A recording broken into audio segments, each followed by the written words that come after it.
Bonjour, bonjour, bonjour, bonjour. Shalom, une fois de plus ce matin, sois béni dans le nom tout-puissant de Jésus. Moi, c'est une fois de plus Pasteur Joseph. Je viens partager encore avec toi ce matin un thème en te disant ne te décourage point. Pourquoi je dis ne te décourage point? Ne te décourage point parce que sûrement tu traverses des situations difficiles. Sûrement tu traverses des difficultés, beaucoup plus pour ceux qui travaillent dans les foyers, dans les lieux de service, dans les entreprises, peut-être même dans tes activités personnelles.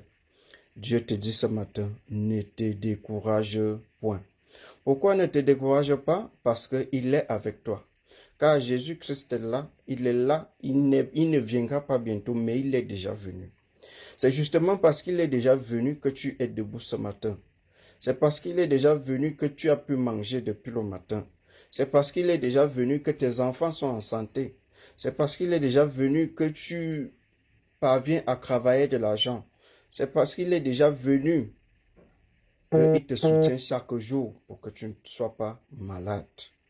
Alors ne te décourage pas parce que tu vois peut-être tes amis, tes collègues, tes frères qui ne te supportent pas. Ne te décourage pas, peut-être parce que tu te retrouves dans une situation seule. Tu as eu à soutenir des gens, tu as eu à aider, tu as même eu à mentir pour certaines personnes parce que tu veux les protéger, parce que tu veux les sauver d'une situation. Peut-être parce qu'ils ou elles avaient un problème avec leur chef, mais tu as menti parce que tu voulais leur bien. Mais eux, en retour, peut-être ils te rendent du mal. Eux, en retour, lorsque tu te retrouves dans la même situation, ils ne te viennent pas en aide. Ils ne te soutiennent pas. Plutôt, ce qu'ils font dans ton dos, c'est de te brûler. Mais Dieu te dit ce matin, ne te décourage pas. Ne te décourage pas. Ne vis pas selon ton frère. Ne vis pas selon ta soeur. Ne vis pas selon ta collègue. Ne vis pas selon ton collègue. Ne vis pas selon ton chef. Ne vis pas selon les humeurs des autres. Mais vis selon ce que Dieu te demande. Lorsque tu vis selon ce que Dieu te demande, il relâche en toi un courage ferme et une foi forte.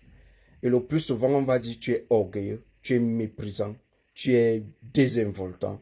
Mais tout simplement parce que tu as la foi et que tu es courageux. Partage cette vidéo, tiens-toi ferme, mets un j'aime, mets un cœur, partage dans plusieurs groupes. Au nom tout puissant de Jésus, sois béni.